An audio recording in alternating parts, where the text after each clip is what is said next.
గురుకుల విద్యార్థులతో రాజకీయాలు చేయడాన్ని ప్రతిపక్షాలు మానుకోవాలని మంత్రి బిబేక వెంకటస్వామి హితవు పలికారు. మంచిర్యాల జిల్లా చెన్నూరులో 1,40,00,000తో నిర్మించిన బైపాస్ రోడ్డును జిల్లా కలెక్టర్తో కలిసి ప్రారంభించారు. లక్షెట్టిపేట నుంచి చెన్నూరు మహాత్మా జ్యోతిబాపులే గురుకులానికి వచ్చిన ఇంటర్ విద్యార్థులను కావాలనే రాజకీయం చేసి వెళ్లగొట్టారని మంత్రి పేర్కొన్నారు. అనంతరం మైనార్టీ గురుకులాన్ని సందర్శించి విద్యార్థులతో మాట్లాడారు. వాళ్ళు ఆ లక్షడిపేట నుంచి వాళ్ళకు ఇక్కడ ట్రాన్స్ఫర్ చేయడం జరిగింది. వాళ్ళు ఇక్కడ సరిగా ఫెసిలిటీస్ లేవని చెప్పి మళ్ళీ మేము వాపసు పోతాము.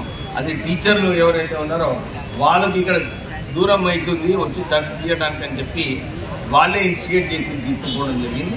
ఇది సరైన పద్ధతి కాదు. నేను టీఆర్ఎస్ నాయకులకు అందరికీ కూడా అప్పీల్ చేస్తున్నాను, మీరు పిల్లల భవిష్యత్తు మీద మీరు రాజకీయాలు చేయకండి. ఏదైనా ఉన్నా రాజకీయాలు మాత్రం చేయండి, తప్పుడు ప్రచారం చేయండి, తప్పుడు వాళ్ళతో రాయండి. కానీ పిల్లలను మీరు ఇట్లా సరే తప్పుదారులు తీసుకెళ్లి వాళ్ళకు ఇప్పటి నుంచే ఈ చెడు అలవాట్లు చేస్తే వాళ్ళకు నష్టమవుతుంది.